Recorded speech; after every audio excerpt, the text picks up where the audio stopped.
ఏంటండి బాబు, నిన్నేమో పెద్ద చేపని చూపించి వాళ్ళేమో చిన్న చేపలు వండారు అని అనుకుంటున్నారేమో.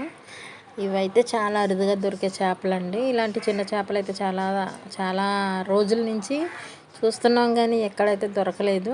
ఇప్పుడు అనుకోకుండా దొరికినాయి అనమాట. దాంట్లో ఒక జల్ల కూడా ఉంది. అలాగే చిన్న చేపలన్నీ కలిపి వండానమాట. ఇలా మనం తొరుపుకొని వండుకుంటే ఇది చాలా టేస్ట్ ఉంటుంది. అది శన వేసుకున్నాను చూసారా. ఇదైతే నిజంగా మా చిన్నప్పుడు అయితే శన అయితే మా అమ్మమ్మ వాళ్ళు ఒక క్లాత్లో చుట్టి మంచిగా పొయ్యిలో నిప్పుల్లో వేసేసి అది ఉడికిన తర్వాత తింటే ఎంత టేస్ట్ ఉండేదో. అలాగా మిక్స్డ్ కర్రీ అనమాట ఇది. 4 రకాల చేపలు, రొయ్యలు ఇవన్నీ వేసుకుని వండుకుంటే కూర కూడా చాలా బాగుండేదండి.